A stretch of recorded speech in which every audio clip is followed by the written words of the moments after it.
मी काय करू, site slow आहे.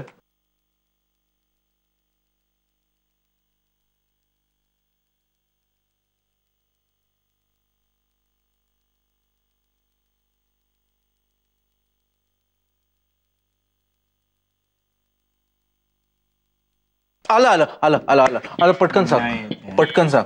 अरे हे कुठले काढू?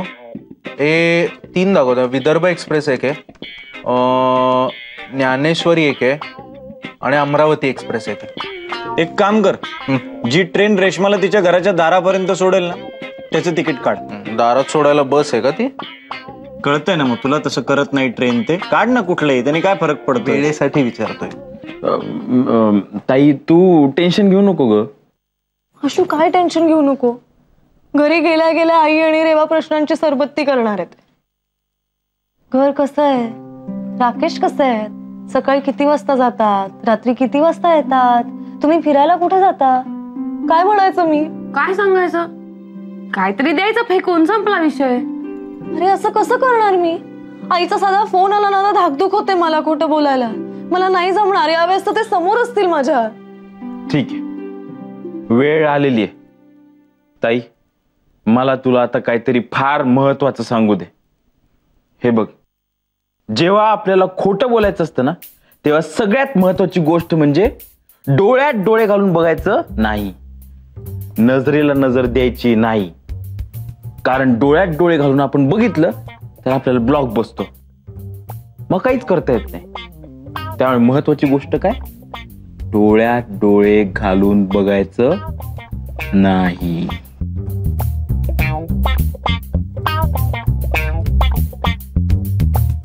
असं कसं चालेल रे? पण एका खोट्याने भागणार आहे का?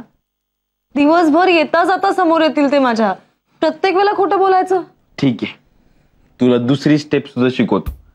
आता आपल्याला जेव्हा जास्त खोटं बोलायचं असतं तेव्हा वस्तू हाताळायला लागायच्या.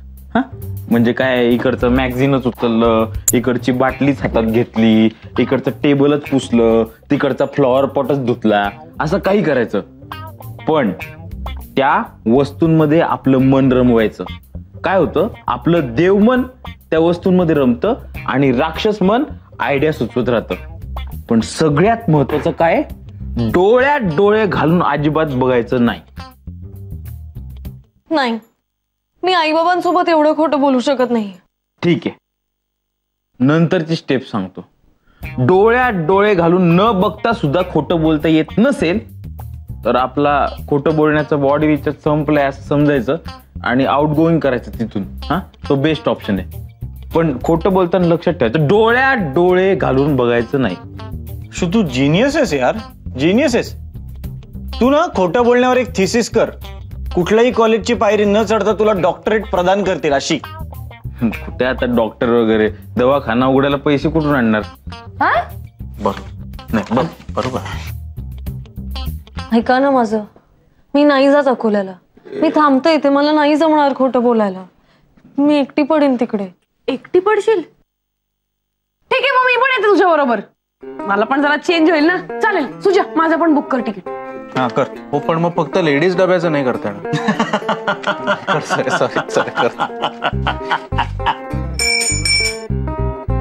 मी बघतो, लक्षात ठेव.